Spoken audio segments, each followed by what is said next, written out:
Buat teman-temanku yang baru gabung, bisa cek di playlist untuk urutan videonya, dan bisa juga cek di playlist untuk judul barunya. Bab 801/1 Aku sendirian. Tubuhnya jatuh tanpa ampun ke tanah, mendarat di kaki tiga ahli dari Sekte Dao. Sebagian besar tulang di tubuhnya tampak patah. Rasa sakitnya tak berujung, dan dia memuntahkan darah. Pada saat ini, Ye Chen juga sedang tidak enak badan. Ini adalah pertama kalinya dia menggunakan Gutsbreaker di dunia luar. Meskipun kuat, ki sejati dalam dantiannya hampir sepenuhnya habis, dan tubuhnya juga mencapai titik kelelahan. Lengannya hampir sepenuhnya mati rasa. Menggunakan Gutsbreaker hampir melampaui beban maksimum yang dapat ditanggung tubuhnya. Meski begitu, dia tetap berjalan ke arah sang penguasa pembantaian dengan perlahan, memancarkan aura tekanan yang tak terlihat. Pada saat ini, mata sang penguasa pembantaian dipenuhi ketakutan. Siapa semutnya sekarang? Ye Chen bertanya dengan tenang. Tiga ahli dari Sekte Dao berdiri di depan Dewa Pembantaian untuk melindunginya dan memberinya harapan. Ketakutannya sirna. Ye Xitian, kalau aku tidak salah, serangan tadi seharusnya telah menghabiskan hampir semua ki sejatimu. Apa yang akan kau lakukan sekarang? Aku mungkin harus memberitahumu bahwa salah satu dari ketiga orang dari Sekte Dao ini lebih kuat dariku. Haha, hari ini, bukan aku yang akan mati, tapi kamu. Ye Chen tiba-tiba tersenyum. Pandangannya tertuju pada tiga ahli Sekte Dao. Aku akan memberimu 3 kesempatan. Lumpuhkan kultivasimu dan berlututlah di hadapanku, dan aku akan mempertimbangkan untuk memberimu kematian yang cepat. Ekspresi dari Lord of Slaughter dan 3 orang lainnya berubah total ketika mereka mendengar kata-kata yang tidak dapat dijelaskan ini. Mereka menatap Ye Chen seolah-olah sedang menatap orang bodoh. Sang penguasa pembantaian tidak dapat menahan tawanya. Ye Xitian, apakah ada yang salah dengan otakmu? Tidak bisakah kau memahami situasi yang sedang kau hadapi? Kalau begitu, aku harus merepotkan kalian bertiga untuk menangkap kecil ini. Jangan lengah. Ledakan. Aura ketiga ahli itu dilepaskan sepenuhnya. Yang satu bagaikan es berusia ribuan tahun, dan kepingan salju serta es mengelilinginya. Yang lainnya dikelilingi oleh api saat dia melepaskan tebasan pedang dahsyat yang ditujukan ke jantung Ye Chen. Pakar lainnya turun dari langit, dikelilingi oleh petir yang tak berujung. Es, petir, api. Kekuatan 3 atribut yang berbeda terwujud, tampaknya memotong semua jalan bertahan hidup Ye Chen. Kamu seharusnya tidak pernah menyinggung Sekte Dao. Sekte Dao akan berkuasa di pegunungan Kunlun. Siapapun yang menyinggung kita akan mati. Serangkaian suara meledak di telinga Ye Chen seperti guntur. Sang penguasa pembantai menelan pil dan berdiri. Melihat kesulitan Ye Chen, dia tersenyum sinis. Ye Xitian, bukankah kau ingin membunuhku? Apakah kau masih berpikir kau bisa bertahan hidup? Dia tidak percaya bahwa ketiga ahli ini tidak dapat membunuh Ye Xitian. Selain itu, begitu Ye Xitian meninggal, mereka akan menghancurkan formasi puncak Qingxuan dan menyiramnya dengan darah. Mereka akan menyingkirkan semua masalah di masa depan sekaligus. Ye Chen memandang ketiga ahli yang mendekat dengan acuh tak acuh, seolah-olah dia tidak takut mati. Tiba-tiba matanya tertuju pada sang raja pembantai.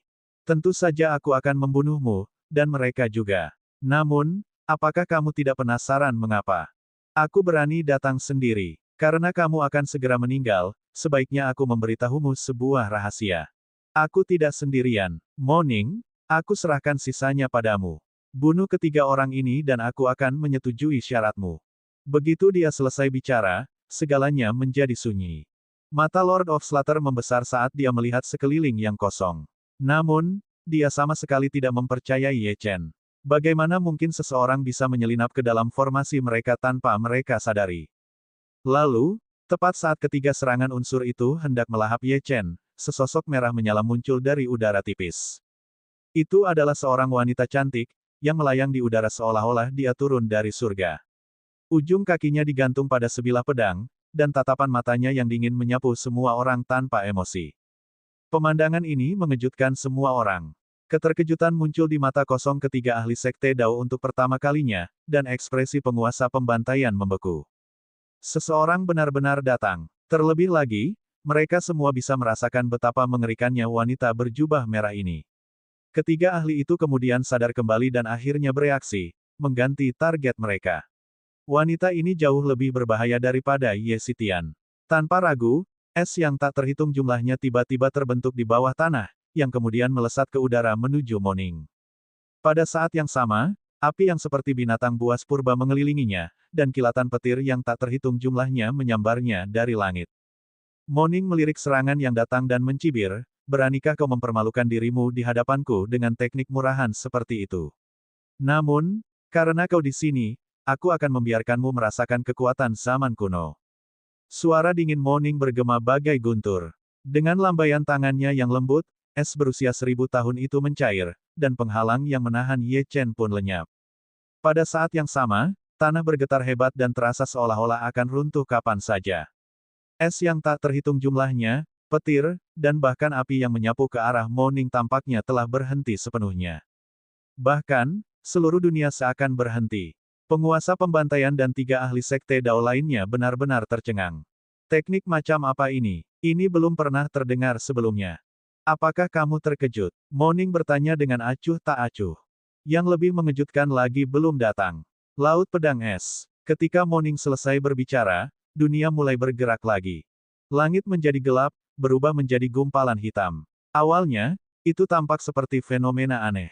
Namun, dari dalam kegelapan, pedang es hitam mulai turun seperti badai. Begitu banyaknya, sampai-sampai menutupi langit. Suhu yang sangat dingin tampaknya menyelimuti ketiga anggota sekte Dao. Mereka bahkan tidak punya hak untuk bergerak. Hualala, melihat ini, ketiga ahli itu menyadari bahwa jika mereka tidak mampu menghentikan serangan ini, mereka pasti akan mati. Keluarkan saripati darahmu dan bakar kultivasimu untuk melawan, kata ahli berpakaian petir itu tiba-tiba. 2 ahli yang tersisa segera melakukan apa yang diperintahkan, dan tak lama kemudian, 3 tetes saripati darah bertabrakan di udara, dan fondasi kultivasi mereka mulai terbakar.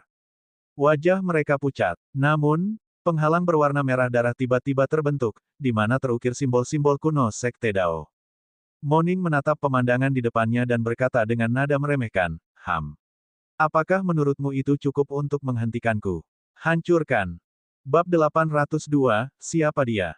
Gelombang suara dari teriakannya beriak keluar dan berubah menjadi garis-garis energi tak kasat mata yang menghantam penghalang. Kaca, retakan langsung muncul pada penghalang. Retakan itu tumbuh semakin besar bagaikan jaring laba-laba, hingga pedang es hitam menimpanya dan seluruh penghalang pun hancur. Ketiga ahli itu memuntahkan darah. Mereka tahu bahwa mereka bukan tandingannya, jadi mereka berlutut satu demi satu. Tolong selamatkan nyawa kami, Dewi. Namun, Moning mengabaikan mereka. Karena dia telah bergerak, itu berarti dia telah menggunakan kekuatannya yang terbatas di dunia ini. Dia harus memanfaatkan waktunya di sini sebaik-baiknya.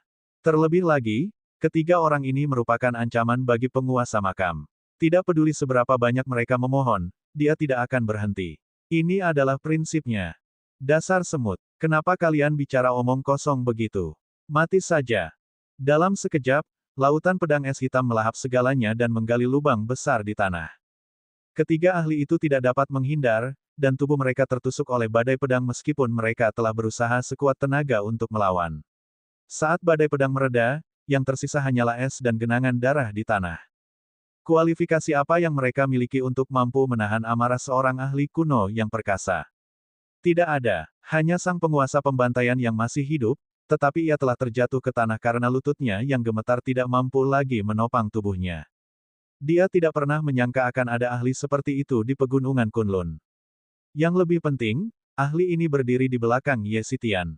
Dengan satu gerakan saja, dia telah membunuh 3 ahli alam raja asal. Apa yang sebenarnya harus dia lakukan sekarang? Dia bahkan tidak berani mengangkat kepalanya. Ekspresi Ye Chen bahkan lebih aneh. Dia tahu bahwa Mo Ning sangat kuat, tetapi penampilannya tetap mengejutkannya.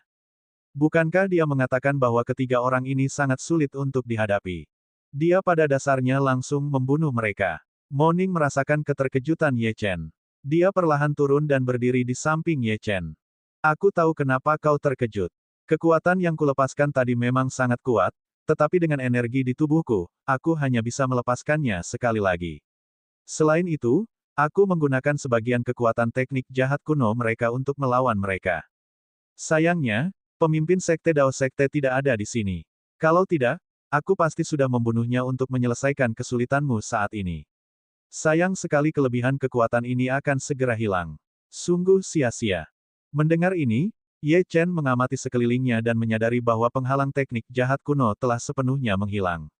Kekuatannya pasti telah digunakan oleh Moning. Bagaimanapun, fisik Moning istimewa.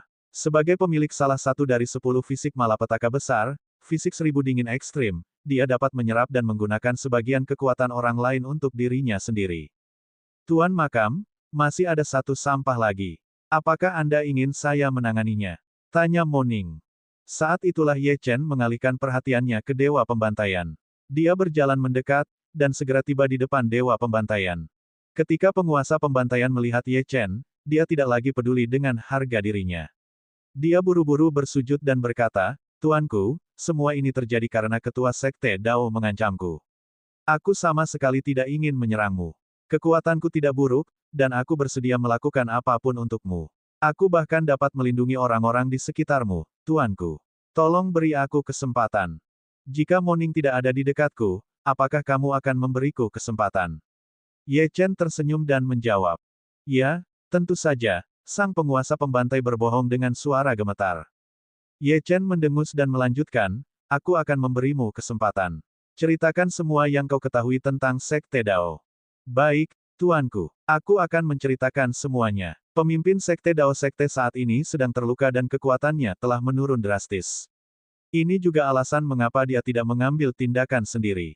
Selain itu, dia telah merekrut para jenius dan orang-orang dengan akar spiritual selama 1000 tahun terakhir, yang mungkin Anda ketahui.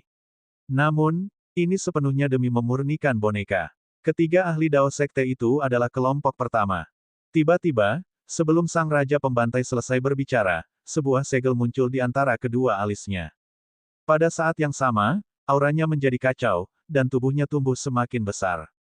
Jelas saja dia akan menghancurkan dirinya sendiri. "Tuan Makam, hati-hati." Moning mengangkat tangannya dan dinding es tiba-tiba terbentuk di antara penguasa pembantaian dan Ye Chen, memisahkan mereka. Ekspresi Lord of Slaughter dipenuhi dengan keengganan saat ia berubah menjadi kabut berdarah. Penguasa Land of Slaughter sudah tidak ada lagi. Namun, Ye Chen samar-samar memahami rencana Sekte Dao. Menyempurnakan boneka, merekrut orang-orang jenius sebenarnya adalah kedok yang digunakan sekte tersebut untuk menyembunyikan rencana jahat mereka.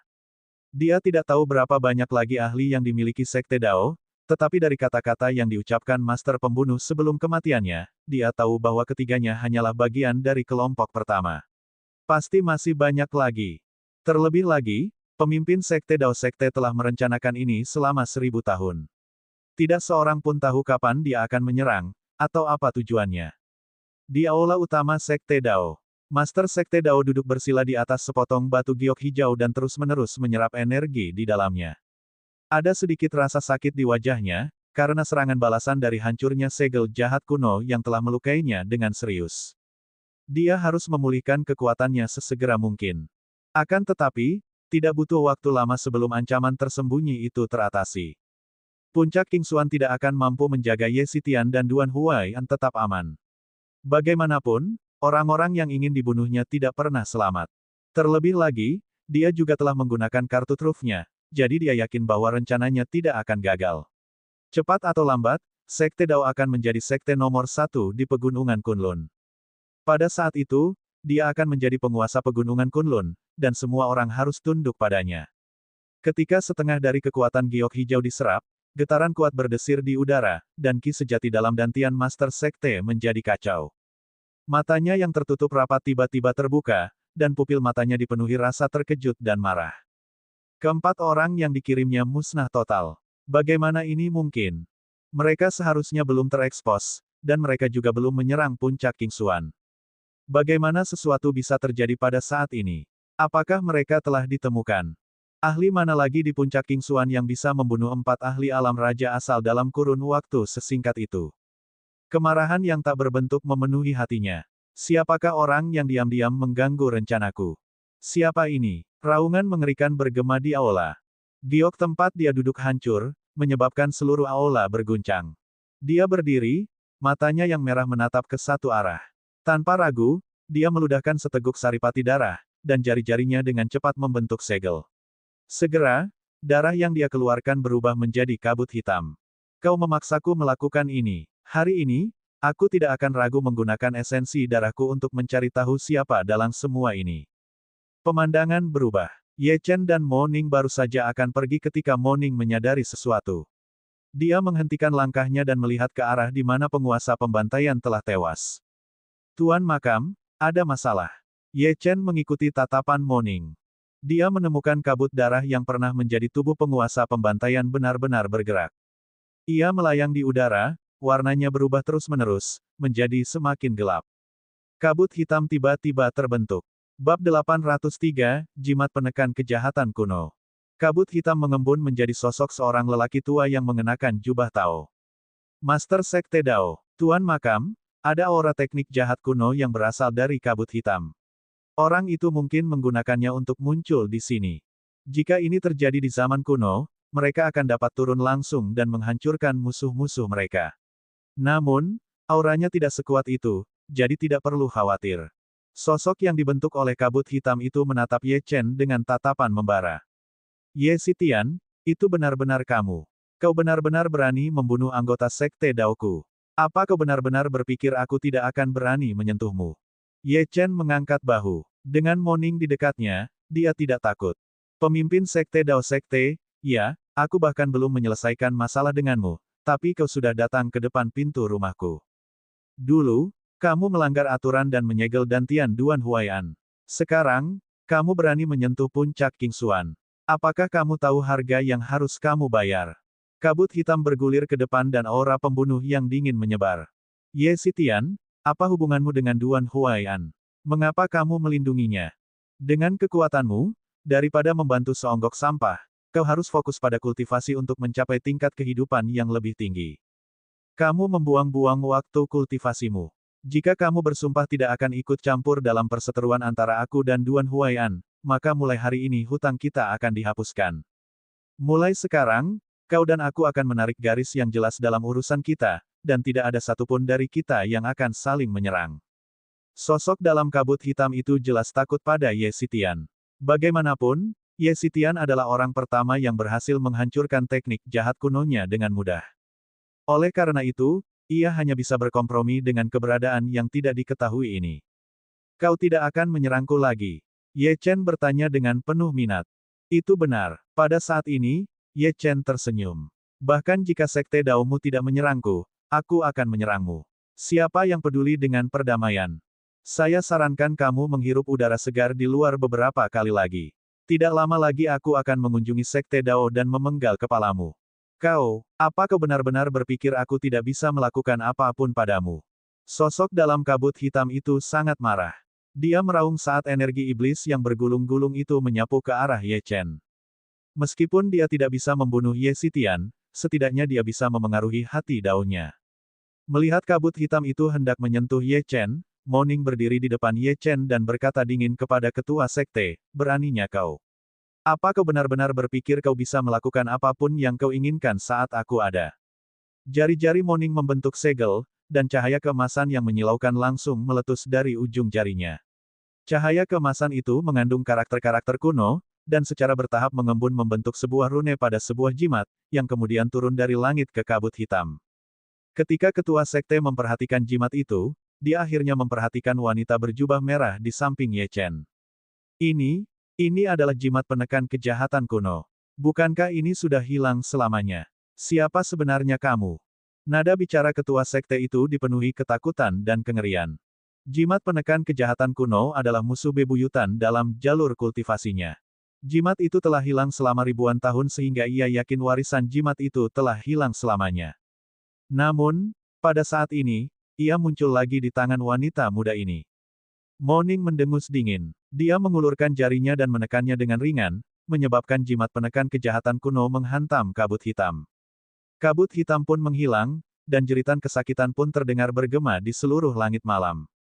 Pada saat ini, ketua sekte Dao Sekte memuntahkan seteguk darah lagi, wajahnya pucat. Jimat penekan kejahatan kuno benar-benar muncul kembali di dunia manusia. Siapa wanita itu? Mungkinkah dia berasal dari tempat itu? Apakah pintu masuk ke sana terbuka lagi? Kalau saja ada seseorang di aula itu, mereka pasti bisa merasakan ketakutan dalam suara ketua sekte. Lebih jauh lagi, Jimat penekan kejahatan kuno hanya bisa digunakan oleh para ahli di atas alam tertentu. Gadis muda itu masih sangat muda, namun dia sudah mencapai alam itu. Bagaimana ini mungkin? Jika memang begitu, wanita muda itu mungkin bisa sendirian menekan seluruh sekte Dao. Saat ini, di luar puncak King Xuan, Ye Chen melirik kabut hitam yang menghilang dan bertanya pada Moning, bisakah kau mengajariku teknik jimat penekan kejahatan kuno itu? Dia tampaknya cukup takut akan hal itu. Moning menggelengkan kepalanya. Tuan Makam, ini adalah teknik kuno yang memiliki batasan pada tingkat kultivasi seseorang agar dapat digunakan. Teknik ini hanya dapat digunakan oleh para kultivator alam Daoyuan. Anda sekarang hanyalah seorang kultivator alam transenden. Jika Anda menggunakannya dengan paksa, kemungkinan besar tubuh Anda akan meledak. Ye Chen menghela napas panjang. Tepat saat dia hendak berbicara, suara berderak keluar dari tubuhnya, dan perasaan familiar akan terobosan yang akan datang mengalir melalui tubuhnya. Ketika Moning merasakan apa yang sedang terjadi, jari-jarinya membentuk segel. Segala sesuatu di sekitarnya tampak diselimuti oleh kesadarannya. Tuan Makam, sekarang aku mengendalikan segalanya dalam radius 5 kilometer. Aku akan melindungimu, jadi jangan khawatir dan mulailah menerobos. Selain itu, aku bisa merasakan bahwa kesengsaraan petir yang akan kau hadapi kali ini akan sangat mengerikan. Oke, Ye Chen segera duduk bersila. Dia sudah bisa merasakan bahwa terobosan akan segera terjadi. Gemuruh. Ki sejati bagaikan 10.000 kuda yang berlari kencang, dan saat dia mengedarkan teknik matahari misterius 9 surga hingga batasnya, energi yang terpancar dari dantiannya membuat tubuh Ye Chen memanas. Setiap bagian daging dan tulang tampak terbakar oleh api, membuat ekspresi Ye Chen berubah menjadi ganas. Energi yang meluap juga membawa serta rasa sakit yang luar biasa. Sekarang, alam suci, aku datang. Saat memikirkan ini, Ye Chen mengeluarkan raungan marah dan auranya meledak. Gelombang kejut yang dahsyat menyapu, menghasilkan hembusan angin kencang yang menderu-deru saat menimbulkan kekacauan di udara di sekitarnya.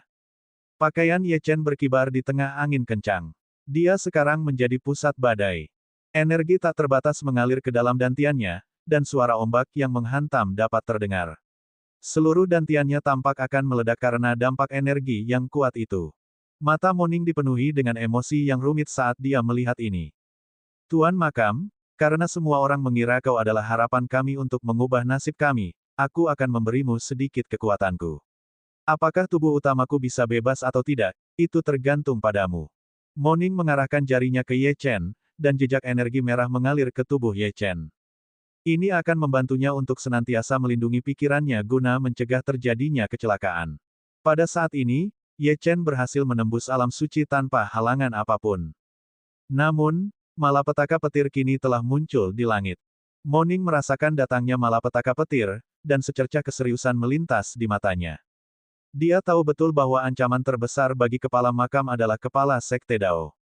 Perbedaan kekuatan antara keduanya terlalu besar. Mustahil baginya untuk berada terlalu jauh dari pemilik makam, jadi mustahil baginya untuk meninggalkan tempat ini untuk menghancurkan Sekte Dao. Selain itu, dia tidak bisa begitu saja mengganggu keseimbangan pegunungan Kunlun saat ini. Jika dia ingin mengambil tindakan, kepala makam harus hadir. Kekuatan yang diserap dari teknik jahat kuno di tubuhnya dengan cepat terkuras habis. Jika dia tidak melakukan sesuatu dengannya, itu akan benar-benar sia-sia. Dia melirik ke arah kesengsaraan petir dan tiba-tiba teringat sesuatu. Beberapa detik kemudian, dia melangkah maju, dan gelombang udara melonjak di sekelilingnya. Tubuhnya melayang di udara dan terus naik. Lambat laun, seluruh jajaran pegunungan Kunlun berada di bawah kakinya. Dia berbalik dan gaun merahnya berkibar tertiup angin. Tatapan dinginnya tertuju ke tempat yang jauh. Itu adalah Sekte Dao. Bab 804, Intimidasi. Penguasa makam terlalu penting bagi kita. Meskipun aku tidak dapat dibandingkan dengan para ahli perkasa kuno yang tersisa, aku cukup kuat untuk menghadapi apapun di pegunungan Kunlun. Hari ini, aku akan memberitahu semua orang harga yang harus dibayar karena telah menyinggung penguasa makam.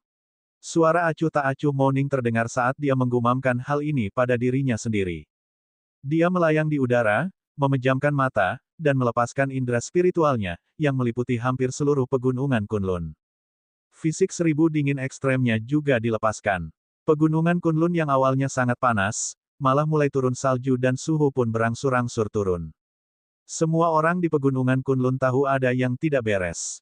Mereka keluar dari ruang kultivasi dan tempat tinggal mereka. Bahkan banyak dari mereka yang menyendiri membuka mata dan keluar untuk memeriksa apa yang sedang terjadi. Di kediaman keluarga Ji Siking juga merasakan fenomena aneh itu. Dia berdiri di halaman, dan dengan serius menatap salju yang turun di langit. Jilin yang sudah kembali dari Huaxia, mendongak dengan rasa ingin tahu. Kakak, mengapa salju turun di pegunungan Kunlun saat ini? Entah mengapa terasa dingin sekali. Ji Siking menggelengkan kepalanya. Jilin, ada yang salah dengan salju ini. Mungkin saja itu adalah fenomena buatan manusia. Jika memang begitu, maka orang yang melakukannya mungkin adalah makhluk purba. Mungkinkah pintu masuk ke tempat itu telah terbuka? Itu tidak benar. Jika itu adalah makhluk yang lebih tinggi, itu tidak akan sesederhana salju. Namun, tampaknya ada jejak kemarahan tak terlihat yang terkandung di dalamnya. Salju, Jilin mendengarkan sambil mengerutkan kening. Kakak, apakah kamu terlalu banyak berpikir? Sepertinya kamu menjadi sedikit paranoid setelah kembali dari negeri dongeng. Pembantaian. Bukannya aku paranoid, Ji Siking menghela napas, sebaliknya, aku tidak tahu kapan itu dimulai, tetapi situasi di pegunungan Kunlun telah berubah total. Jika kita benar-benar harus kembali ke suatu titik waktu, itu akan terjadi setelah nama Ye Sitian muncul. Jilin tentu saja tidak peduli dengan hal-hal seperti itu. Dia dengan santai membuka sekantong keripik kentang dan memasukkannya ke dalam mulutnya. Meskipun dia tidak berhasil menemukan Ye Sitian, dia telah memperoleh banyak hal dari perjalanannya ke Huaxia. Dia telah menimbun banyak makanan ringan, yang cukup untuk dimakannya. Beberapa bulan, kalau saja ruang penyimpanannya tidak terbatas, dia pasti sudah mengosongkan beberapa supermarket di Huaxia.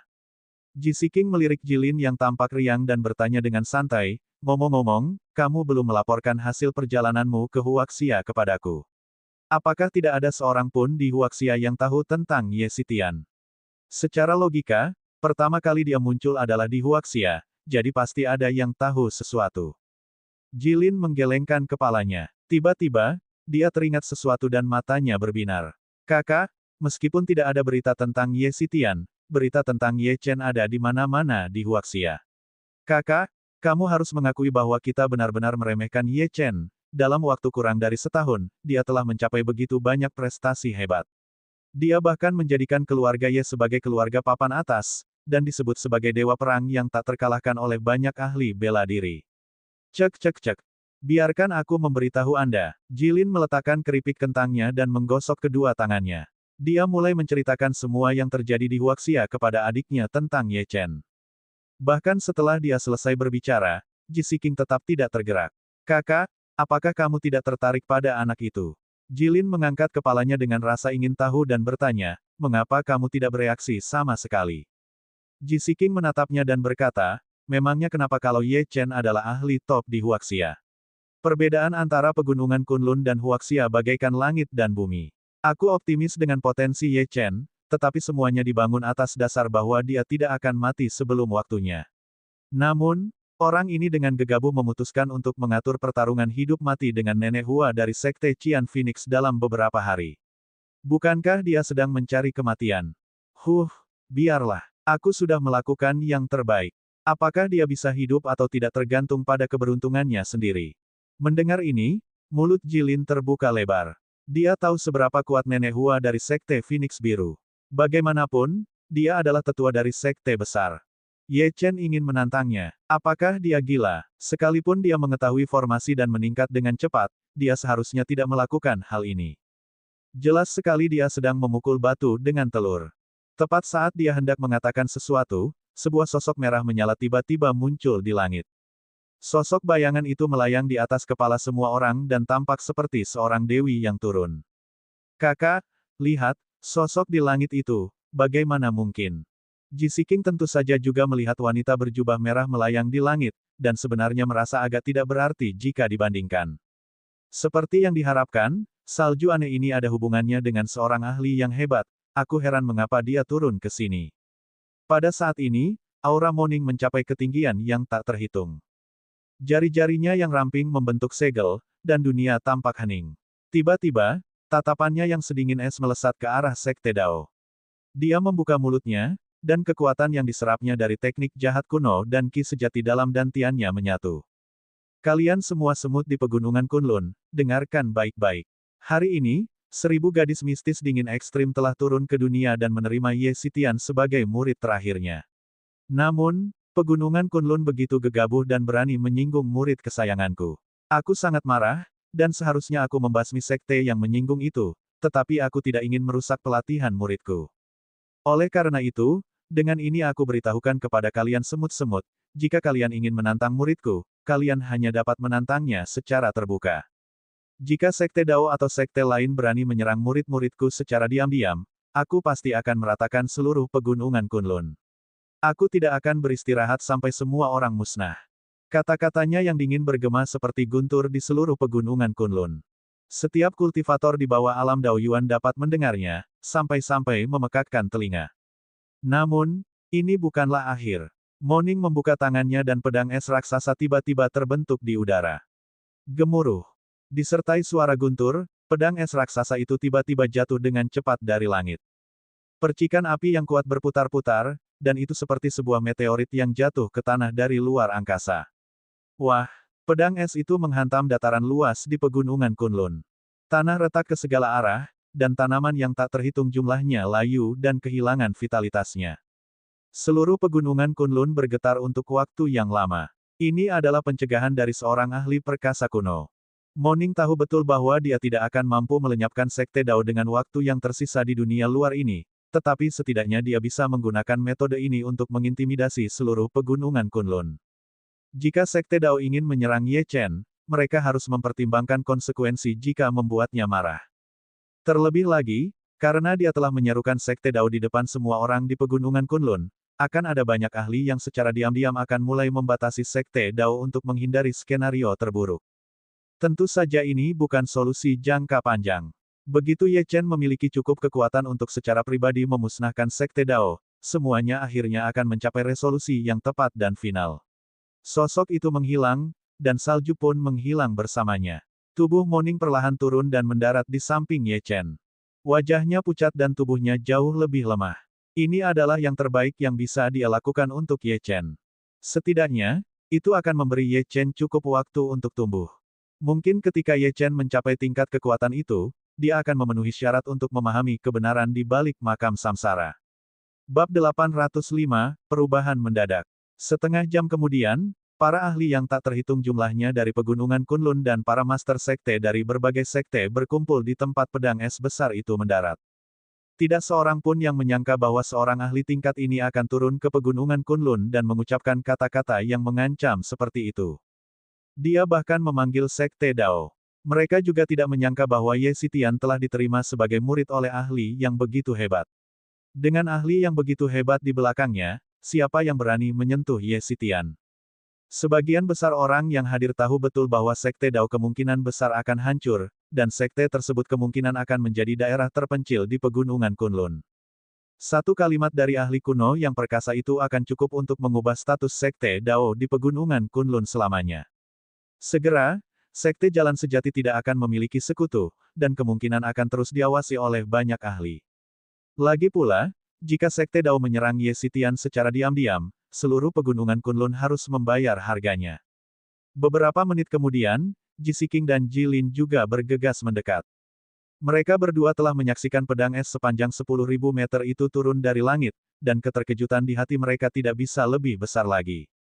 Yang lebih penting lagi, ada nama yang terukir di pedang itu. Ye Xitian. Ini adalah pedang pelindung yang ditinggalkan ahli perkasa itu untuk Ye Xitian di pegunungan Kunlun. Setidaknya selama pedang es berada di pegunungan Kunlun, tidak ada seorang pun yang berani menyerang Ye Xitian.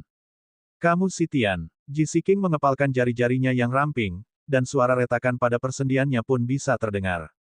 Dia menyadari bahwa jarak antara dirinya dan Ye Xitian semakin jauh.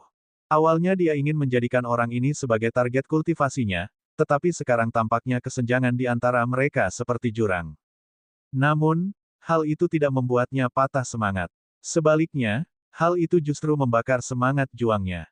Kakak, karena Ye Xitian memiliki ahli yang sangat kuat di belakangnya, mengapa dia masih menyembunyikan dirinya? Faktanya, sepertinya dia bahkan dipaksa ke dalam kondisi menyedihkan oleh sekte Dao. Ini seharusnya tidak terjadi. Ji Siking menggelengkan kepalanya. Seluruh pegunungan Kunlun sedang berusaha mencari tahu identitas Ye Xitian, tetapi karena dia tidak muncul, kita tidak bisa berbuat apa-apa.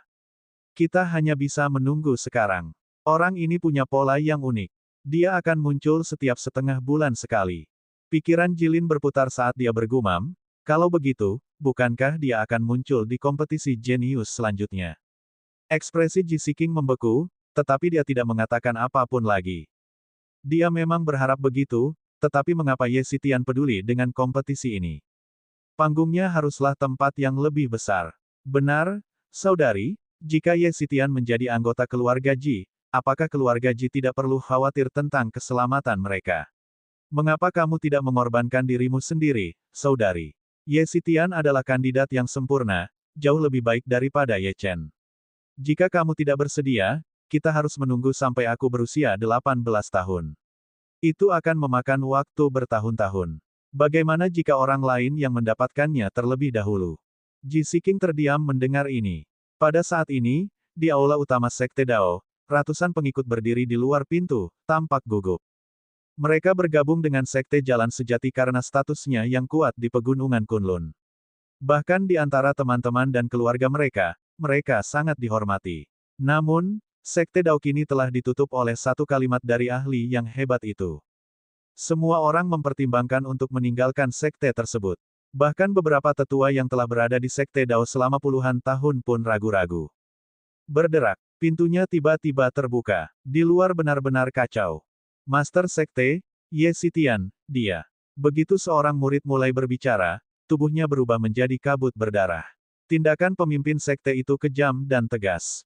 Kerumunan itu menjadi sunyi senyap. Kemudian, sang Master Sekte tiba di hadapan halayak. Pada saat ini, dia tampak seperti berusia puluhan tahun, dan dia kelelahan secara fisik dan mental. Dia mengangkat kepalanya, dan sekilas rasa dingin melintas di matanya yang keruh. Jangan pernah sebut-sebut nama Ye Xitian di depanku lagi. Aku tahu kau takut dengan ancaman ahli yang kuat itu. Namun, ahli yang kuat itu menjelaskan dengan sangat jelas bahwa selama kita tidak menyerang secara diam-diam, itu tidak masalah. Tidak bisakah kita membunuh Ye Xitian secara terbuka? Dalam beberapa hari, kompetisi jenius akan diadakan. Ini adalah acara besar bagi pegunungan Kunlun, meskipun kecil kemungkinan Ye Xitian akan berpartisipasi. Namun, reputasi Sekte Dao telah tercoreng. Kita harus mengambil kembali apa yang telah hilang. Saya hanya punya satu permintaan. Di zaman keemasan ini, Sekte Dao harus menjadi penguasa. Ingat, jika Anda tidak bisa mendapatkan tempat pertama, Anda akan mati. Akhirnya, izinkan aku memberitahu semua orang di sini. Kita tidak perlu takut pada ahli perkasa yang misterius ini. Hari ini, meskipun Sekte Dao kita tidak sebanding dengannya, begitu rencana kita berhasil, kita akan memiliki kualifikasi untuk melawannya. Puncak King Xuan. Kesengsaraan petir menghilang. Ye Chen membuka matanya dan mengembuskan napas perlahan. Kali ini, ia telah menembus ke tingkat ketiga alam suci. Dia cukup puas. Paling tidak, dia bisa melawan beberapa ahli alam Raja Suci tanpa menggunakan kartu truf apapun. Tentu saja, dengan bantuan beberapa kartu truf dan teknik lainnya, dia mungkin dapat menangani beberapa ahli alam asal, atau bahkan beberapa ahli alam Raja asal tahap awal. Dia berdiri dan melihat Moning di sampingnya. Meskipun dia baru saja menerobos, dia masih tahu beberapa hal yang telah dilakukannya. Dia tahu betul bahwa melakukan hal itu telah merugikan Moning. Apapun yang terjadi, dia akan mengingat kebaikan ini. Terima kasih, kata Ye Chen dengan tenang. Bibir Moning melengkung membentuk senyum. Tuan Makam, hari ini aku akan membalas kesalahanku sebelumnya. Ye Chen memikirkan sesuatu dan bertanya, baiklah, karena masalah ini sudah terpecahkan, syarat apa yang kamu ingin aku setujui? Moning menggigit bibir merahnya dan ragu-ragu selama beberapa detik sebelum berkata, Tuan Makam, ketika aku meninggalkan keluarga Mo, aku memutuskan semua ikatan cinta dan mengejar dao besar dengan sepenuh hati. Karena tubuh seribu dingin ekstrim, aku terlahir dingin dan tidak berbuat banyak untuk keluarga Mo. Setelah perang kuno itu, obsesi dan penyesalan terbesarku adalah keluarga Mo. Saya harap kamu bisa mengunjungi keluarga Mo suatu hari dan merawat mereka. Ye Chen mengangguk. Dia belum pernah mendengar tentang keluarga Mo di pegunungan Kunlun, dan nama keluarga Mo sangat langka. Namun, karena Moning yang memintanya, dia tentu saja akan setuju. Terima kasih, Master Makam. Aku akan memasuki makam samsara untuk saat ini. Lagi pula, aku hanyalah jiwa dewa sekarang dan tidak bisa tinggal di dunia luar terlalu lama. Sosok Moning membungkuk sedikit sebelum menghilang sepenuhnya. Ye Chen juga tidak ingin tinggal di sini terlalu lama, dan dia berjalan menuju formasi puncak Kengsuan. Dia baru saja melangkah beberapa langkah ketika tiba-tiba dia merasakan sesuatu. Ada gerakan aneh yang datang dari makam samsara. Kelainan ini bukan berasal dari Moning, tetapi dari batu nisan Duan Leiren. Duan Leiren telah meminum pil realitas ilusi purba dan berkata bahwa dia ingin menyelidiki sesuatu yang berhubungan dengan perang kuno dan makam samsara. Namun, setelah sekian lama, masih belum ada kabar. Meski begitu, Ye Chen tidak khawatir. Bagaimanapun, Duan Leiren adalah seorang ahli perkasa kuno, dan karenanya cukup kuat untuk menghadapi segala hal di pegunungan Kunlun. Namun, pada saat ini, dia menyadari bahwa segala sesuatunya jauh dari sesederhana itu. Retakan muncul di batu nisan Duan Leiren, yang tampaknya menunjukkan bahwa dia telah terluka parah. Ye Chen segera memasuki makam samsara, dan mendapati bahwa Moning dan Lin Qingxuan sudah menunggunya di sana. Mereka berdua mengerutkan kening dan memiliki ekspresi jelek di wajah mereka. Guru, apa yang terjadi? Ketika Lin Qingxuan melihat Ye Chen masuk, dia menghela napas dan berkata, batu nisannya hancur. Duan Leiren mungkin terlalu terlibat dalam masalah ini dan mengalami kecelakaan. Jika pasukan itu mengetahui keberadaannya, mereka mungkin akan menyelidiki tempat ini. Murid, masalah ini jauh lebih merepotkan daripada yang dapat kamu bayangkan.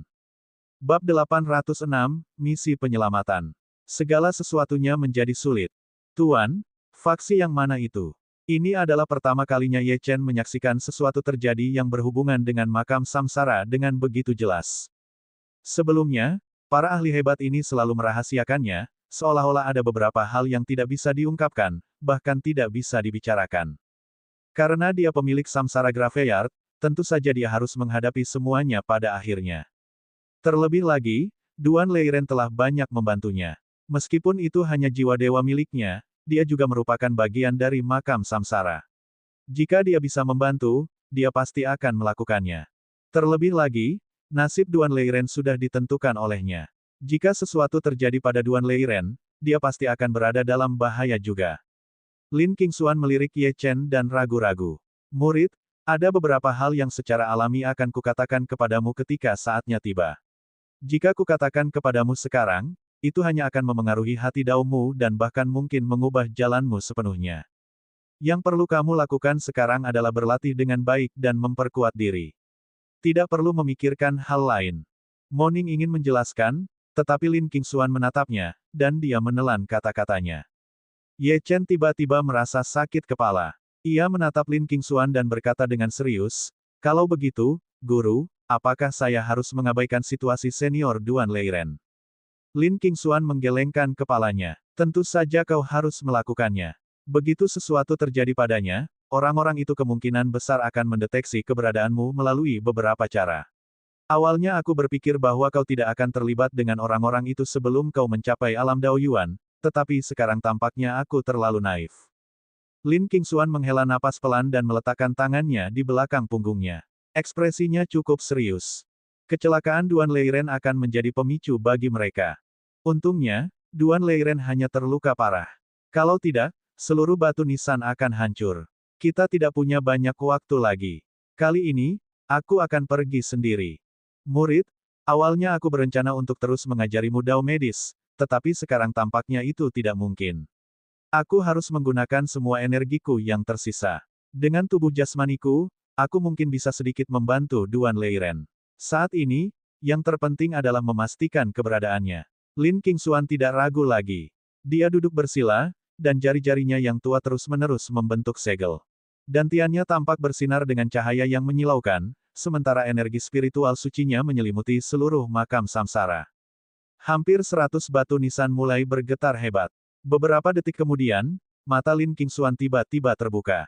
Dia menunjuk ke ruang di depannya, dan sebuah proyeksi gambar muncul.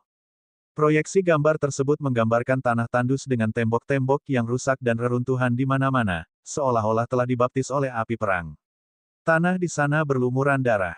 Di bawah cahaya merah darah, sesosok tua berbaring di samping patung batu.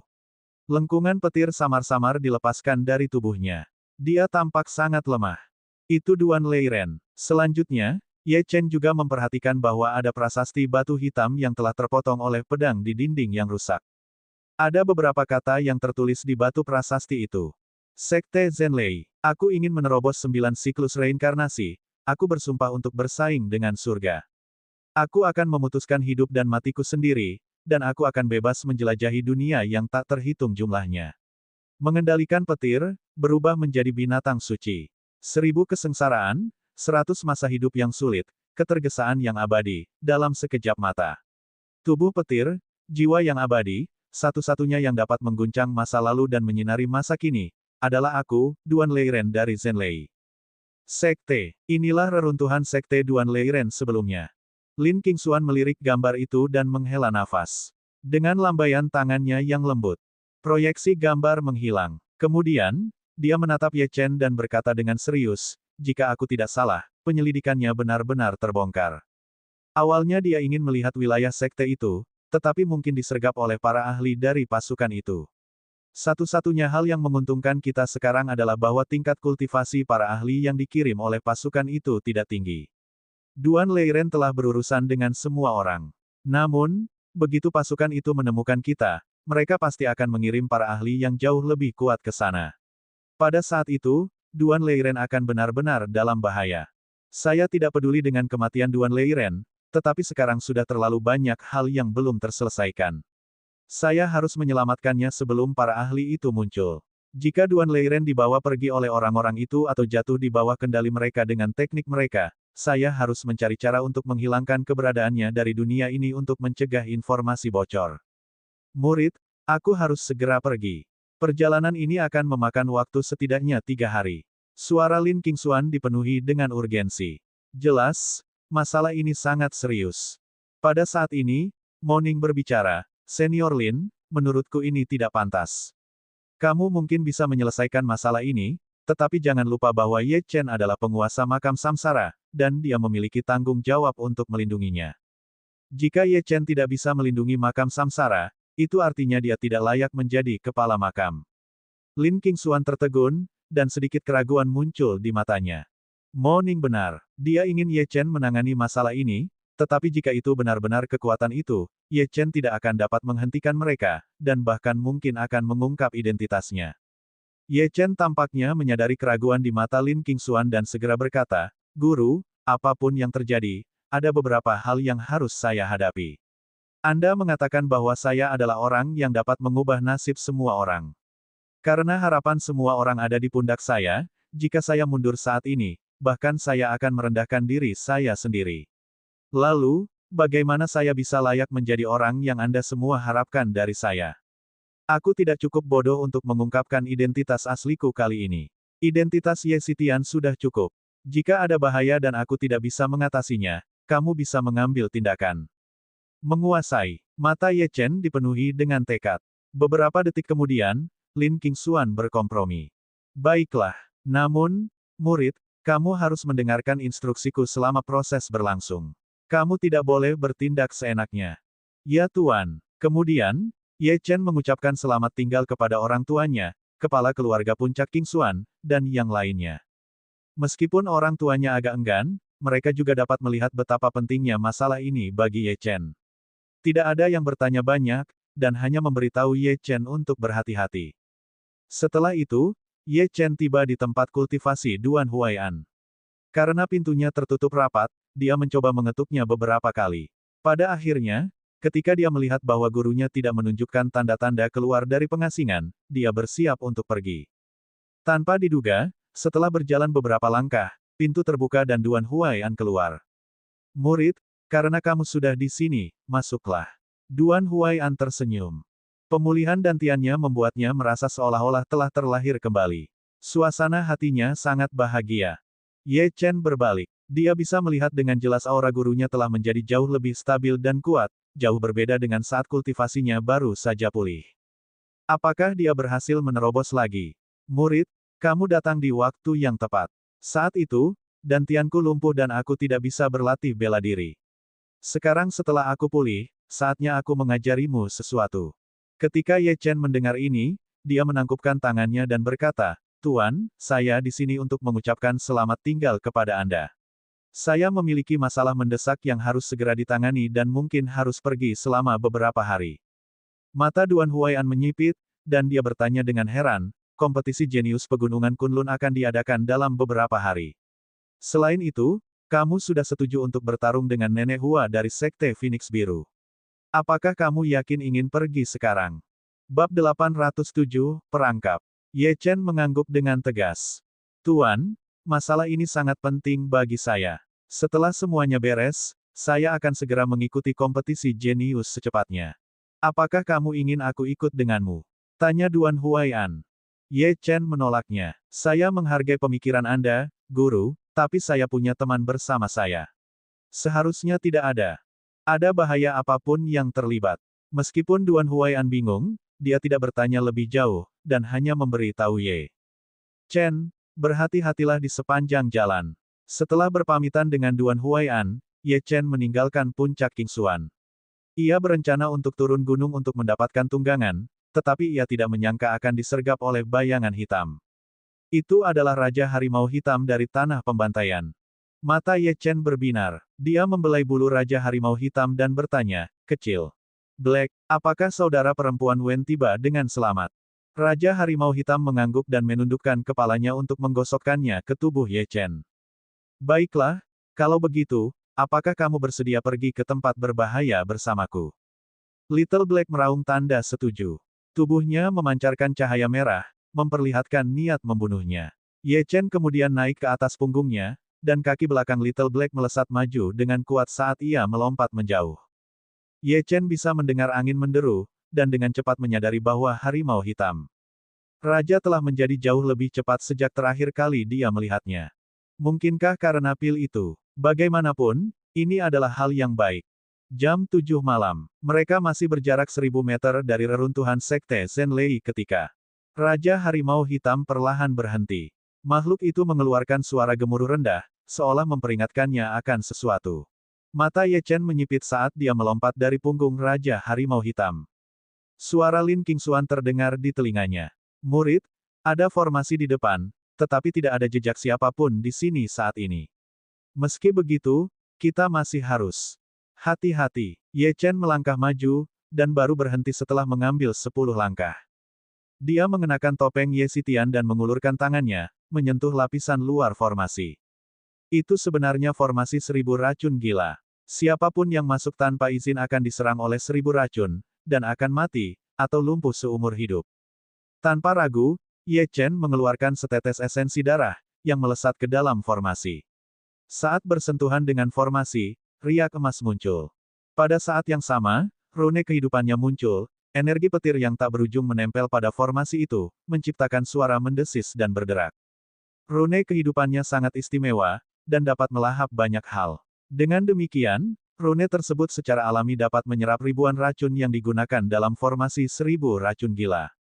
Tak lama kemudian, riak-riak emas di permukaan formasi itu menghilang. Saat itu terjadi, Ye Chen menghunus pedang langit pembunuh naga dan melancarkan tebasan, seketika menciptakan celah besar baginya untuk melangkah masuk. Begitu Ye Chen masuk, bau darah yang pekat langsung menyerangnya. Ada ribuan mayat di tanah.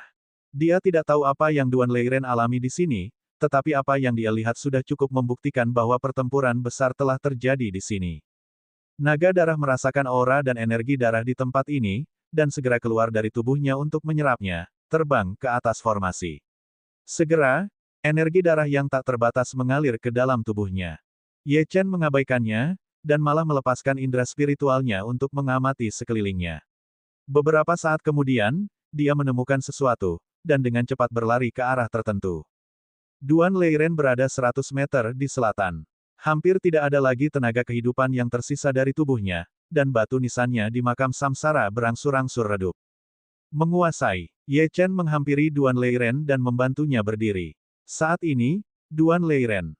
Tubuh Leiren penuh luka. Ye Chen sangat marah karena tubuh fisik tuannya, yang telah dibentuk sementara dari jiwa surgawinya, terluka seperti ini. Ada lubang berdarah di dadanya dan ribuan bekas luka pedang di tubuhnya. Sungguh tidak tertahankan untuk melihatnya. Meskipun dia telah mempelajari Dao medis, melihat kondisi gurunya, dia tidak tahu bagaimana memulainya. Biarkan aku yang melakukannya. Sosok tiba-tiba muncul di samping Ye Chen. Sosok itu adalah Lin Qingxuan. Dia seharusnya tidak meninggalkan makam samsara, tetapi saat ini, dia tidak peduli. Lin Qingxuan memejamkan mata dan mengepalkan jari-jarinya. 10 jarum ki langsung muncul di tangannya. Murid, karena aku melakukan ini, aku akan mengajarkanmu mantra yang menggunakan kematian untuk mencapai transformasi. Perhatikan baik-baik dan hafalkan. Setelah berkata demikian, jarum ki di tangan Lin Qingxuan meledak dengan cahaya menyilaukan dan melesat keluar serentak. Gunakan dao surgawi untuk melahap semua makhluk hidup, dan gunakan dao surgawi untuk menyelamatkan semua makhluk hidup. 10 jarum jiwa pencari roh, turunlah. 10 jarum ki ditargetkan ke berbagai bagian tubuh Duan Leiren dan membentuk formasi pencarian roh. Dalam sekejap, seluruh energi spiritual di sekitarnya mengalir deras ke tubuh Duan Leiren yang terluka dan penuh luka. Wajah pucatnya berangsur-angsur memerah. Murid, kamu seharusnya punya 2 pil realitas ilusi arkais lagi, kan? Ya, Ye Chen mengeluarkan pil dan langsung memberikannya kepada Duan Leiren. Energi petir di sekitar tubuh Duan Leiren segera menjadi semakin kuat. Tiba-tiba, Duan Leiren membuka matanya. Kilatan petir menyambar matanya, dan ekspresi ganas muncul di wajahnya. Ketika dia melihat Ye Chen muncul di depannya, dia jelas terkejut. Murid, mengapa kamu ada di sini? Lalu, dia memperhatikan Lin Qingxuan. Kalian, kenapa kalian datang? Ekspresi Duan Leiren berubah drastis. Tempat ini jebakan. Aku membunuh semua orang, tapi kalau tidak salah, orang-orang itu sudah menemukan sisa jiwa dewa para ahli dari perang kuno. Kalau mereka mengonfirmasi informasi ini, masalah ini pasti akan lebih rumit. Awalnya aku berencana untuk menghancurkan jiwa suciku sepenuhnya dan menyebarkannya ke dunia. Kenapa kau ada di sini sekarang? Lin Qingxuan melepaskan indera spiritualnya dan bertanya pada Duan Leiren, apakah kamu berbicara tentang orang-orang dari zaman kuno? Duan Leiren menggelengkan kepalanya. Jika itu benar-benar sekelompok orang itu, aku mungkin tidak akan hidup untuk berbicara denganmu. Namun, orang-orang ini juga berhubungan dengan orang-orang kuno itu. Jimat dan artefak spiritual yang mereka gunakan semuanya berasal dari zaman kuno. Kalau tidak, aku tidak akan berakhir dalam keadaan menyedihkan ini. Jangan bicarakan ini dulu. Kita pergi sekarang juga. Lin Qingxuan mengangguk dan memasuki makam samsara. Duan Leiren, di sisi lain, terluka parah dan tidak dapat masuk untuk sementara waktu. Ye Chen bersiul, dan si hitam kecil langsung muncul di sampingnya. Dia menempatkan Duan Leiren di punggung harimau. Kemudian, tepat saat Ye Chen hendak menaiki Little Black dan pergi bersama Duan Leiren, awan hitam tiba-tiba berkumpul di area tersebut, dan tanah bergetar. Gelombang energi dingin menyapu, dan formasi 1000 racun gila yang semula terkoyak pulih sepenuhnya. Ketika Duan Leiren melihat pemandangan ini, ekspresinya berubah drastis. Ye Chen, pergilah sekarang.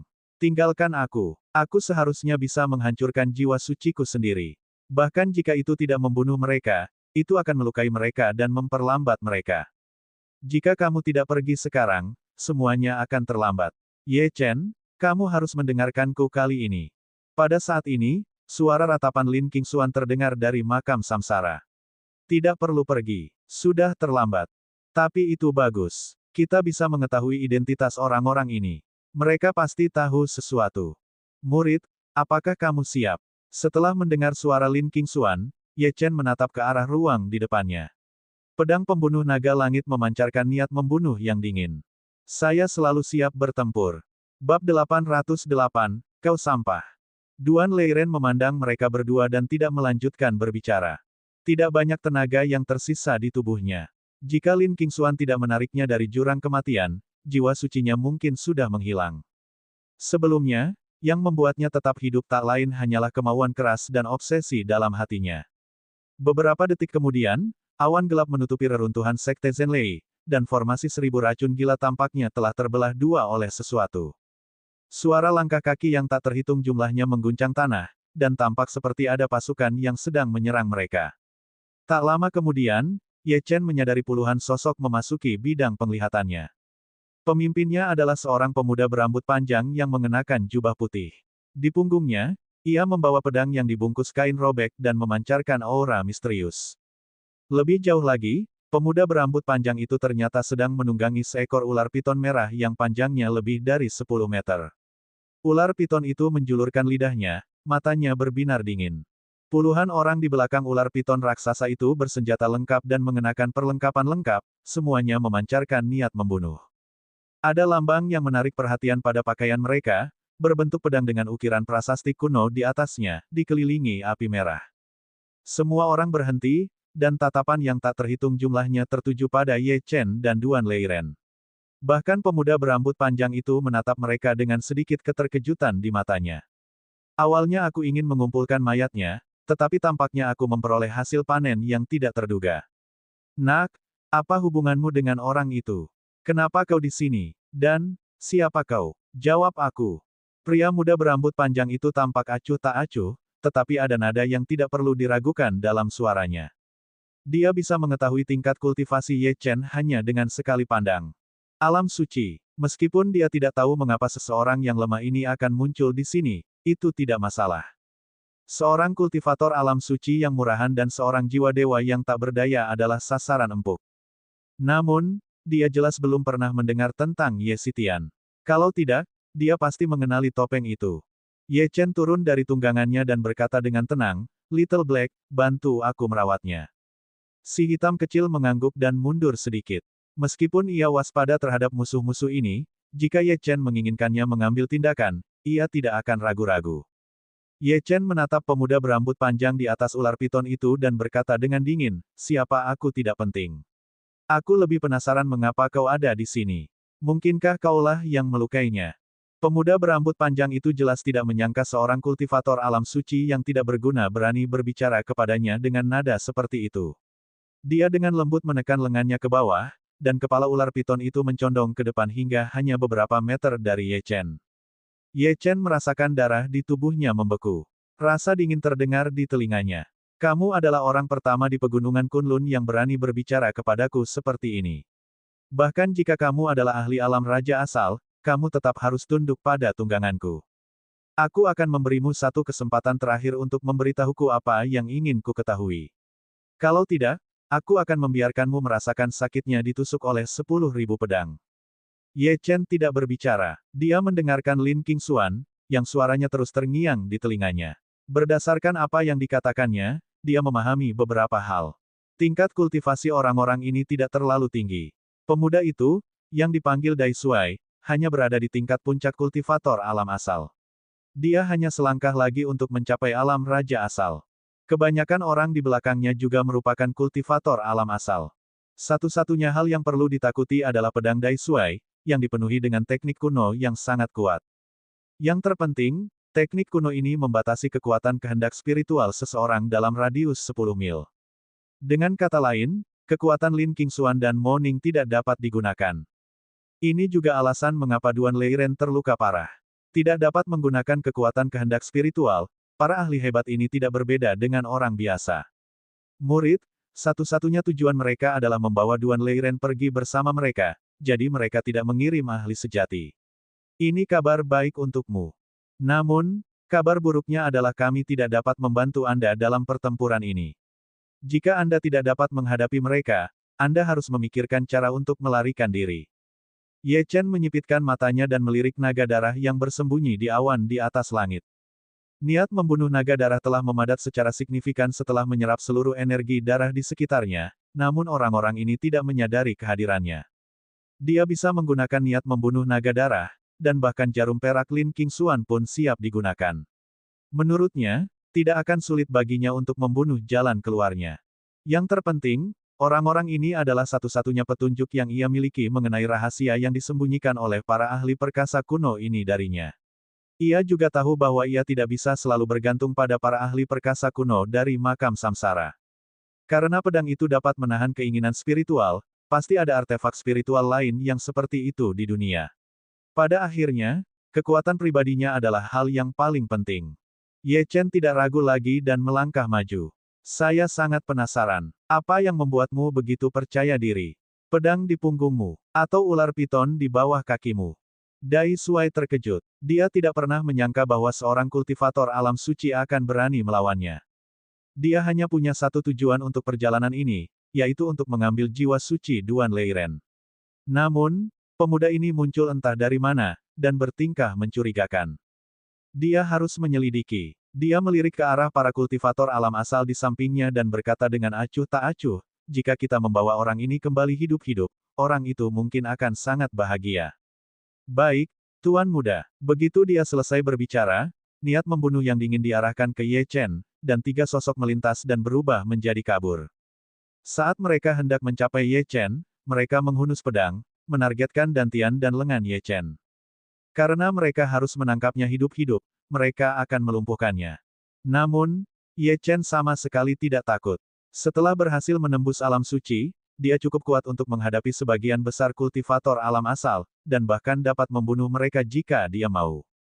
Dia menekuk kakinya, dan saat ketiga pedang itu menerjang udara ke arahnya, dia tiba-tiba melompat setinggi 6 hingga 7 meter. Kemudian, sambil mengangkat pedang surga pembunuh naga, dia melepaskan tebasan dahsyat. Kekuatan petir dari rune kehidupan meletus, memenuhi serangan pedangnya dengan petir. Sebuah kekuatan dahsyat melanda area itu saat ketiga pria itu melihat Ye Chen turun dari langit seperti dewa petir. Mereka menyipitkan mata. Orang ini bahkan lebih menakutkan dari yang mereka bayangkan. Yang paling penting, ini bukanlah kekuatan yang seharusnya dimiliki oleh seorang kultivator alam suci. Ketiganya tidak ragu lagi dan membentuk formasi. Saat mereka melakukannya, penghalang terbentuk di sekeliling mereka. Akan tetapi, kekuatan pedang surga pembunuh naga cukup dahsyat untuk menghancurkannya, dan penghalang itu hancur dengan suara ledakan keras, dan ki pedang yang meluap membuat mereka bertiga terpental. Mereka sama sekali bukan tandingannya. Saat mereka tengah berusaha menyeimbangkan tubuh, mereka menyadari ada sosok bayangan yang mengejar mereka. Pada saat ini, lengkungan petir itu bagaikan tali yang mengikat dan menyetrum mereka, membuat mereka tidak bisa bergerak. Beberapa detik kemudian, 3 luka berdarah muncul di dada mereka. Yang membuat mereka ngeri, luka-luka itu semakin lebar, hingga akhirnya berubah menjadi kabut berdarah. Di tengah pemandangan yang mengerikan ini, Ye Chen mengangkat kepalanya dan mengarahkan pedang surga pembunuh naga ke arah pemuda berambut panjang itu. Seberapa besar kepercayaan dirimu sekarang? Kamu bahkan belum mencapai alam raja asal, maaf, tapi di mataku, kamu sampah. Suara dingin Ye Chen terdengar. Bab 809, kembali padamu. Seorang ahli alam asal tingkat puncak dipandang rendah oleh bocah alam suci. Tak seorang pun akan percaya ini. Namun, serangan ledakan Ye Chen benar-benar mengejutkan semua orang. Dai Sui mengerutkan kening, dan sedikit ekspresi terkejut muncul di wajah bangganya. 3 orang kultivator alam asal telah dibunuh dengan mudahnya oleh pemuda ini. Meskipun mereka meremehkan lawan mereka, kekuatan Ye Chen yang meledak-ledak sungguh luar biasa. Lebih jauh, dia juga menyadari bahwa anak ini tampaknya terlahir untuk berperang. Aroma darah yang sangat pekat menguar dari tubuhnya. Mungkinkah dia seorang pembunuh dari pegunungan Kunlun? Dia berhenti berpikir dan berkata kepada puluhan orang di belakangnya, kalian punya waktu 10 detik. Singkirkan sampah ini. Baik, Tuan Muda. Akan tetapi, sebelum mereka melakukan apapun, Ye Chen telah menyalurkan ki sejatinya ke kakinya, dan berlari ke arah Dai Sui. Untuk menaklukkan kelompok ini, dia harus menangkap atau membunuh pemimpinnya. Setelah itu tercapai, mereka akan tidak memiliki pemimpin dan menjadi kacau. Tatapan Dai Sui acuh tak acuh. Melihat betapa cerobohnya bocah alam suci di depannya, dia berkata, Piton Surgawi, aku tidak ingin sampah semacam ini terlalu dekat denganku. Ular piton raksasa itu segera bertindak. Ia berbalik, dan ekornya menyapu ke arah Ye Chen. Sebagai jawabannya, Ye Chen mengedarkan teknik matahari rahasia 9 surga dan menebas ekornya dengan pedangnya. Wah, namun, sesuatu yang mengejutkannya terjadi. Meskipun dia menggunakan teknik pedang Myriad Daos, ekor ular itu sekeras baja, dan ketika pedangnya mendarat, itu hanya menghasilkan percikan api yang kuat saat meluncur di permukaan sisik ular itu. Pada saat yang sama, kekuatan pantulan membuatnya jatuh ke tanah, membentuk lubang yang dalam. Pada titik ini, Lin Qingxuan berkata, murid, selain pedang itu, kamu tidak boleh meremehkan ular piton raksasa ini. Pada levelmu, bahkan jika kamu menggunakan pedang spiritual yang kuat, mustahil untuk memotongnya. Tubuhnya sekeras baja, dan jauh lebih merepotkan daripada orang itu sendiri. Sebelum Ye Chen bisa menenangkan diri, dia melihat bayangan hitam besar datang ke arahnya. Itu ekor ular piton raksasa. Setelah menerima pukulan itu, Ye Chen terdorong mundur 10 langkah. Darahnya mengalir deras dan tangannya yang terkepal gemetar. Dai Shuai menatap Ye Chen dan menggelengkan kepalanya. Kau seharusnya tidak bersikap begitu sombong di hadapan Sekte Pedang Jiwa. Meskipun Sekte Pedang Jiwa jarang menunjukkan diri di Pegunungan Kunlun, bukan berarti kita bisa diremehkan. Jika tungganganku saja bisa menghancurkanmu, mengapa aku harus melakukan apapun? Kenali tempatmu, sampah. Dai Shuai mencibir dan memerintahkan, Heaven Piton, lumpuhkan anggota tubuh orang ini. Angin kencang bertiup saat tubuh ular piton itu terus berputar dan bergerak maju. Namun, tepat saat ular piton itu hendak menyentuhnya, Ye Chen menarik pedang pembunuh naga langit. Hal ini membuat senyum Dai Shuai semakin lebar. Tampaknya anak ini telah menerima nasibnya. Namun, itu tidak akan menghentikan ular piton itu untuk melumpuhkannya. Pada saat ini, Ye Chen tiba-tiba menunjuk ke langit dan meraung, karena kau menggunakan tungganganmu untuk menekanku, aku harus membalasnya dengan serangan balasan. Mendengar ini, tatapan Dai Shuai tertuju pada Raja Harimau Hitam. Senyumnya semakin dingin. Aura Raja Harimau Hitam tidak lemah, namun tidak dapat dibandingkan dengan ular piton surgawi. Itu hanya seekor harimau buas, tetapi kau berani membuatnya bersaing dengan ular piton surgawi milikku. Kau terlalu melebih-lebihkan dirimu sendiri. Namun, begitu dia selesai berbicara, terdengar suara auman naga dari langit. Suaranya begitu keras sehingga seluruh dunia tampak bergetar.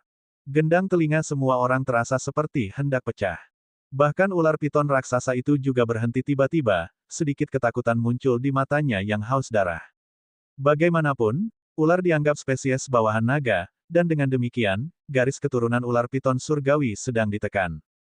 Dai Shuai merasakan ada yang tidak beres. Dia tiba-tiba mengangkat kepalanya dan segera melihat siluet raksasa turun dengan cepat dari awan badai. Yang mengejutkannya adalah bahwa itu sebenarnya adalah naga suci.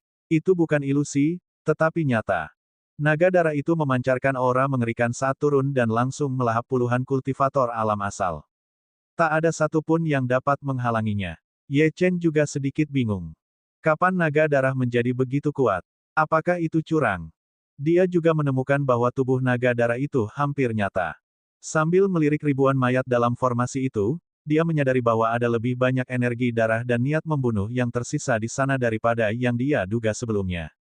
Itu sudah menjadi sangat kuat setelah menyerap energi darah dan niat membunuh dari 100 mayat di tanah pembantaian terakhir kali, jadi menyerap ribuan sekarang membuatnya tampak menantang surga. Dia akhirnya mengerti mengapa Duan Leiren mengatakan bahwa naga darah akan menjadi salah satu kartu truf terkuatnya. Ini alasannya. Setelah melahap semuanya, naga darah mengunyah sebentar, lalu menelannya, lalu terbang ke arah Ye Chen. Kemudian menundukkan kepalanya tanda menyerah. Ye Chen melangkah maju dan menaiki kepala naga darah itu. Saat naga itu mengangkat kepalanya dan menegakkan tubuhnya, naga itu menjulang tinggi di atas ular piton surgawi. Tekanan yang dikeluarkannya membuat tubuh ular piton raksasa itu bergetar. Merasakan perilaku aneh tunggangannya, Dai Shuai tanpa sadar mundur beberapa langkah dan hampir terjatuh. Bagaimana ini mungkin? Seekor naga suci sebagai tunggangan. Kualifikasi apa yang dimiliki seorang kultivator alam suci untuk melakukan hal seperti itu? Sebelum dia sempat bereaksi, sebuah suara tenang terdengar di telinganya.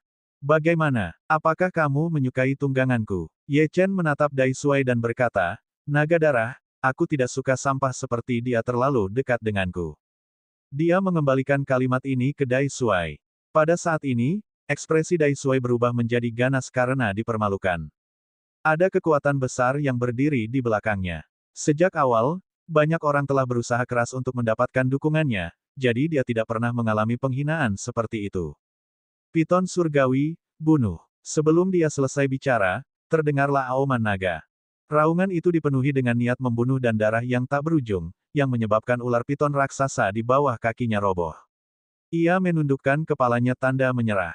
Heavenly Piton, bagaimana kau bisa melakukan ini? Bangun cepat. Tidak perlu berusaha terlalu keras, Ye Chen mencibir.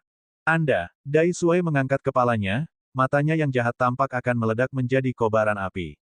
Tiba-tiba, embusan angin bertiup melewatinya, dan bayangan merah menyala datang menghantam ke arahnya. Itu ekor naga darah. Ekspresi Dai Shuai berubah drastis. Dia ingin mencabut pedang di punggungnya, tetapi sudah terlambat. Wah, tubuhnya terlempar dan dia memuntahkan seteguk darah. Pedang itu juga melayang di udara, lalu menancap ke tanah. Suasana kesedihan yang tak berujung menyebar saat kain robek yang menutupi pedang terjatuh, memperlihatkan pedang itu. Pola pada pedang itu persis sama dengan pola pada tubuh Dai Suai. Tiba-tiba, Ye Chen menyadari bahwa batu hitam di sakunya telah terbang keluar dan melayang di langit. Mungkinkah pedang ini ada hubungannya dengan makam samsara? Bab 810, Kekuatan Tersembunyi. Dai Suai juga memperhatikan batu yang melayang di udara, dan matanya tampak seperti melihat hantu. Batu ini sebenarnya bertepatan dengan sesuatu yang pernah ditunjukkan kepadanya sebelumnya. Itu sama persis. Ada yang menyebut batu ini sebagai benda jahat kuno, dan mengatakan bahwa mendapatkan benda ini berarti kematian pasti. Akan tetapi, ahli yang hebat itu menganggap batu ini sebagai benda suci yang harus ia dapatkan. Oleh karena itu, tanpa ragu-ragu, dia mengulurkan tangan dan mengambil batu hitam itu. Matanya dipenuhi dengan keserakahan. Begitu dia mendapatkan batu ini dan mempersembahkannya kepada ahli agung itu, kultivasinya dan kekuatannya pasti akan naik ke tingkat yang lebih tinggi. Tentu saja, Ye Chen tidak akan membiarkan pihak lain berhasil. Naga darah, aku serahkan sisanya padamu, tapi aku ingin dia hidup. Raungan naga bergema, dan naga darah itu langsung menyerang ke arah Dai Suai. Ia bergerak terlalu cepat sehingga tak seorang pun bisa bereaksi, dan niat membunuhnya yang dahsyat menyelimuti sekelilingnya. Sebelum Dai Suai sempat menyentuh batu hitam itu, naga darah muncul di depannya. Naga itu membuka mulutnya dan menyemburkan api, yang berbentuk seperti pedang tajam yang memotong lengan Dai Suai yang hendak menyentuh batu hitam itu. Lalu, hembusan udara dari mulutnya membuat Dai Suai terlempar. Naga darah yang menyerap energi darah dari 1000 mayat sangatlah kuat. Satu-satunya kekurangannya adalah adanya batas waktu. Begitu energi darah habis, ia akan berubah menjadi ilusi lagi. Ye Chen bahkan bertanya-tanya betapa mengerikannya jika naga darah menyerap kekuatan 10.000 mayat. Apakah itu cukup kuat untuk menghadapi keberadaan yang telah mencapai alam raja asal atau lebih tinggi? Aduh! Raungan marah terdengar saat Dai Suai melihat ke arah lengannya yang tadinya berada, matanya dipenuhi amarah dan kebencian. Selama bertahun-tahun hidupnya, dia belum pernah mengalami keadaan yang menyedihkan seperti itu sebelumnya. Mengapa naga suci ini mendengarkan perkataan bocah alam suci? Dia benar-benar tidak bisa menemukan jawabannya. Apa yang salah dengan dunia ini? Tepat saat dia hendak berdiri, sebuah kaki menginjak dadanya dan mendorongnya kembali ke bawah. Itu Ye Chen. Ye Chen mengulurkan tangannya dan cahaya dingin melintas di tangannya. Itu adalah pedang surga pembunuh naga. Dia lalu menempelkan ujung pedangnya ke leher Dai Suai, hingga mengeluarkan darah. Jika Ye Chen bergerak sedikit saja, Dai Suai pasti akan mati. Biar aku tanya, apakah kau mengenali batu hitam itu? Kalau kau berbohong, kau sudah tahu apa yang akan terjadi. Ye Chen dapat melihat dari keserakahan di mata pria itu bahwa dia pasti pernah melihat batu hitam itu sebelumnya. Karena batu hitam itu adalah pembawa makam samsara, dan karena itu berhubungan dengan makam samsara dalam beberapa bentuk, cara, atau rupa. Dai Suai sudah terluka parah dan darah mengalir keluar dari mulutnya. Pada saat ini, dia tidak memiliki kesempatan untuk mengalahkan Ye Chen dan naga darah. Meski begitu, dia tetap memilih untuk menoleh dan berkata dengan dingin, "Bocah, jangan coba-coba membuatku bicara. Kau bahkan tidak tahu keberadaan macam apa yang telah kau ganggu. Jika orang-orang itu tahu, pegunungan Kunlun akan menjadi tempat pemakamanmu. Dan seluruh tempat ini akan berubah menjadi api penyucian karenamu. Saya menyarankan Anda untuk tunduk dengan patuh sebelum keadaan menjadi tidak terkendali. Jika tidak, saat ahli yang hebat itu turun, Anda dan orang-orang di sekitar Anda akan tamat." Melihat musuhnya tidak berniat bekerja sama, dia membalikkan pedangnya dan menghantamkan bagian belakang pedang tepat di pipi Dai Suai. Apa? Suaranya terdengar keras dan jelas, bahkan membuat wajahnya berubah bentuk. "Jangan menguji kesabaranku. Jika kau tidak mulai bicara, aku akan membuatmu merasakan sakit yang tak berujung," Ye Chen mengancamnya. Jika tingkat kultivasi orang ini lebih rendah darinya, dia akan menggunakan teknik rahasia untuk memeriksa ingatannya. Namun, ini bukan pilihan dalam kasus ini. Oleh karena itu, tentu saja jauh lebih sulit untuk menginterogasi orang ini. Dai Suai menyentuh pipinya dengan tangan yang tersisa, tanpa menunjukkan kemarahan. Dia tersenyum sinis, rasa sakit. "Aku terlahir kembali dalam rasa sakit. Apa yang bisa kau lakukan padaku?" Ye Chen tidak ingin membuang-buang napasnya lagi pada orang ini. Selusin jarum perak langsung muncul di tangannya. Dia mengisinya dengan kekuatan api abadi, lalu menembakkannya ke tubuh Dao Shuai. Jarum-jarum yang dipenuhi api itu menggali ke dalam tubuh Dai Shuai, dan dia langsung merasakan seluruh tubuhnya memanas seolah-olah dia sedang ditelan oleh bola api.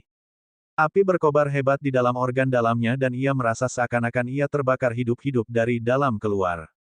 Itu sangat menyakitkan. Apa yang kau lakukan padaku? Dai Shuai berteriak marah. Ye Chen dengan tenang mengeluarkan sebatang rokok dari sakunya. Ia menjentikkan jarinya untuk menyalakan api, lalu memasukkannya ke dalam mulutnya. Tatapan matanya yang dingin menyapu Dai Shuai. Pernahkah kau mendengar tentang api abadi? Api itu tidak dapat dipadamkan dan dapat melahap segalanya. Omong-omong, itu juga merupakan alat penyiksaan yang bagus. Aku ingin tahu berapa lama tubuhmu akan bertahan. Mendengar ini, raut wajah Dai Shuai menjadi semakin ganas. Dia terus meraung dan tubuhnya mengecil menjadi bola. Setelah disiksa selama 5 menit penuh, dia tidak tahan lagi dan segera berkata, jika kamu ingin tahu sesuatu, singkirkan api ini terlebih dahulu. Cepatlah. Kalau tidak, kamu tidak akan pernah tahu. Ye Chen menepis abu rokoknya, tidak menunjukkan tanda-tanda akan mengambil tindakan. Pada saat ini, Dai Shuai menatap Ye Chen seolah-olah dia sedang menghadapi iblis. Siapa yang bisa menahan siksaan seperti itu? Tentu saja, dia punya cara untuk mengakhiri ini, tetapi naga darah itu sedang menatapnya. Jika dia membuat gerakan tiba-tiba, dia pasti akan mati. Aku akan bicara, aku akan bicara. Namun, jika api abadi tidak berhenti, aku tidak akan bertahan lebih lama lagi. Ye Chen mengangguk dengan penuh minat. Dengan lambaian tangannya, api abadi di tubuhnya langsung menghilang. Seluruh tubuh Dai Shuai basah oleh keringat, seolah-olah ia telah ditarik keluar dari air. Dia menatap Ye Chen dengan mata menyipit. Apa yang ingin kamu ketahui? Tatapan Ye Chen jatuh pada batu hitam yang melayang di udara dan pedang kuno yang tertancap di tanah. Dia bertanya, ceritakan tentang pedangmu dan batu hitam itu. Mata Dai Shuai meredup saat dia melanjutkan, pedang ini adalah harta karun Sekte Pedang Jiwa. Pedang ini secara pribadi ditinggalkan oleh seorang ahli yang hebat 1000 tahun yang lalu. Ahli yang hebat itu memberi Sekte Pedang Jiwa kesempatan yang luar biasa. Ular piton raksasa itu juga diberikan kepada Sekte oleh ahli yang hebat itu. Saat itu, dia hanya punya satu permintaan. Dia meminta kami untuk memperhatikan pintu masuk dan keluar beberapa tempat dan memperhatikan penampakan roh-roh suci di seluruh pegunungan Kunlun.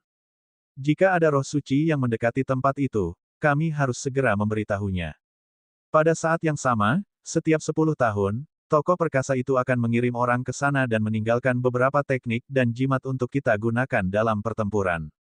Dan reruntuhan Sekte Zenlei di sini adalah salah satu tempat yang harus kami awasi. Belum lama ini, terjadi fluktuasi yang kuat di tempat ini.